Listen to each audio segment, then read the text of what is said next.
Hi, today I'm here to tell you how to deal with an irritating feature of Windows, which is called hiding extensions for known file types. And Windows comes default this way, so if you're using a new installation of Windows, oftentimes it's like this. And what hiding extensions for known file types means is that if it knows what the file is, if there's something associated with it, it's not going to tell you what type of file it is. The type of the file is indicated by everything after the dot. So, for instance, if you had a file like this here that says network, more often than not, would be a text file, or this test file. If you open it, you see it indeed has text in it. And so, because Windows knows this is a .txt file and it opens with Notepad, it doesn't show you any additional information about the file.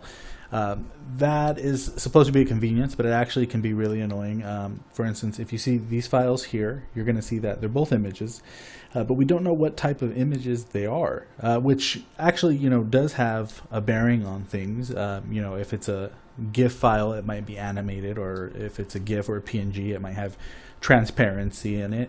And you can't know those things at a glance without knowing the file name sometimes, or to know if it's supported by an application you're using. It's also important to sometimes have to be able to change the file name of something so it'll be associated with a different application or be read differently by an application. So that happens all the time. For instance, if you're changing something from text to HTML is a good example. Enough of the introduction. Let's just get to how this is done. In a lot of versions of Windows, I believe Windows 7 and Windows 8, I'm not 100% sure about Windows 10, but you can come in here and if you hit Alt, you'll load this toolbar. This is a classic toolbar from older versions of Windows. So this actually works in older versions of Windows. This is the oldest way to do it. You can go to Tools, you can go to Folder Options, and then you can go to View. And then here you're going to see hide extensions for known file types. There's a lot of other options you can kind of explore if you want to check them out, but this is the one we're really concerned with, is hide extensions for known file types. Okay.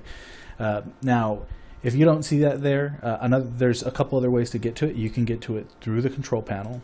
So if you click on control panel, you'll see folder options here, and that'll take you to the exact same screen we were just in. Your control panel may not necessarily look like this. A lot of times it'll look like this by default, and if it does, you're going to want to click on appearance and personalization, and then you're going to see that same folder options, and that'll take you there. So then you can go here to view. You can see hide extensions for known file types. Uncheck that, hit apply, or hit OK. And you'll see that now you can see all of the file types. So you can see that these are indeed .txt files. You can see this has no file extension. You can see these files are both JPEGs. So hopefully that helps you if that's something that you encounter in Windows. If you have any other suggestions of things you'd like me to cover, let me know. Feel free to leave me some comments about any feedback you have in general. I always want to hear. Thanks for watching my video. Have a good day.